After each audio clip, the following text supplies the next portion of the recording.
everybody. I'm here today to talk to you about 5 easy ways to choose a career path that you actually like. That's right, choosing a career path can actually be fairly easy to choose one that you actually like, and I'm going to get right into this video. These are 5 different things that you can do, and they will likely lead to 5 different careers. At the end of the day, by choosing one of these 5 different methods, you're going to get something that you like at least one major aspect of, and that will hopefully lead to you being happy in your career. Let's get right into the video. Number 1, it's very contrary to popular belief, this one, but I'm going to say it anyways because it's true. Number 1, choose a job industry that pays more than you want. So let's say you want to make $80,000 a year. Okay, you want to essentially choose a job industry. This is the first method that pays 120 G's, 150 G's. Like, choose a job that pays double what you want to make. Okay, even if you don't like the job itself, and I'll tell you why. No matter what the job is, you're gonna have good days and bad days. You're gonna be happy and sad on certain days. So by choosing a job that pays more than you want, you're gonna be happy at least with the salary. So even if you dislike the job, you're gonna be astronomically happy with the salary. And if you don't upgrade your lifestyle, you can probably retire very, very early. So it's like, just do it for 10 to 15 years, invest your money, and then you can retire, right? I mean, who doesn't want to do that? Even if you don't like your job, as long as you don't hate your job, that's a different story. But if you dislike the job, but you make way more money than you want, you can think about it in that way. That's the first aspect of choosing a career path that you actually like. Number 2, choose a job that you like despite the pay. So the second thing is the opposite. You want to choose a job that you enjoy no matter what it pays. I am a perfect example of this. You can, not that I don't like my job, I love my full-time job as an elementary school teacher, but you can make any amount of money that you want as a side hustle nowadays. You want to make 100 G's a year extra on the side of your full-time job. Honestly, you can do it easily. Within 5 years, you can build that up. So choose a job that you like no matter what it pays, because you can always earn extra money on the side, okay? But you'll go to work every day liking your job. Even if it doesn't pay that well, you'll enjoy the job. And that's like half the battle. And then you can make extra money on the side. Number 3, choose a job that allows for advancement or not. Certain jobs are like dead-end roads. If you don't want to advance, choose a job that is just gonna, like, you get this job, there's nowhere to advance, that's your job. You can't increase your salary, you can't increase your responsibility, you just have that job for the rest of your life. If that's what you desire, go for it. Or the opposite end is choose a job that allows for advancement. If you want to make more money, if you want to increase your lifestyle, have a better lifestyle, be more wealthy, you're gonna have to find a job that allows for advancement. So pick a job that has a ladder that you can climb up. That's not for everybody. I don't necessarily agree with that, because I would rather just build my side hustles than advance in a job, because your side hustles you control, whereas when you advance in a job, you don't control that. But that's just my own preference. If you want to advance in a job and you don't want to focus on building your own thing, then pick a job that allows for advancement or not, whatever you want, okay? Number 4, talk to people who actually have that job that you want, okay?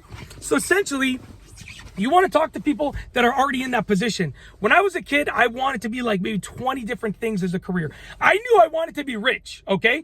But how to get there, I went through so many different pathways. You wouldn't even believe it. Maybe I'll make a video on what I did, the different paths that I chose before, like, getting to this position right now, where I'm a full-time elementary school teacher and I have my side businesses that bring in more money than I could have ever hoped for. But I went through different pathways, and I actually tried those career paths. Whereas if I had just spoken to people in those career paths earlier, I would have probably said, that's not for me, I'm going to choose this path. So at the end of the day, go find someone or some people that are already in that career path and talk to them and ask them a lot of questions. And if they answer the questions, you will know whether you want to do that or not. You'll have a better idea. And it'll help narrow it down for you. Like, for instance, I was gonna go. Sure, I'll tell you the actual specific example.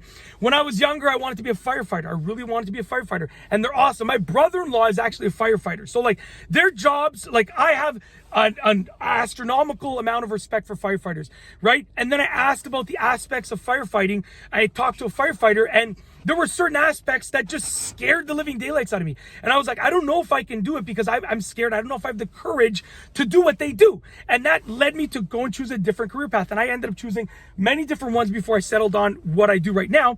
But, firefighters, honestly, Like, I have so much respect for you guys. You have no idea. I respect you guys so much after hearing my brother-in-law, what he does at work, what he goes through as a firefighter. Like, I didn't have the courage to do those types of things. And I'm scared of heights. So, like, I'm terrified of heights. Like, absolutely terrified of heights. So, like, you know, when I realized there was lots of potential heights involved in it, I was like, I don't know if I can do this, right? You know, at the end of the day, it's not for me. I like being on the ground. So anyways, number 5 is work with what you're already good at, your natural strengths. Now, I'm good at teaching people things, right? That is my strength. I'm good at explaining things and breaking one thing down into 10 steps and those 10 steps into 10 various additional steps.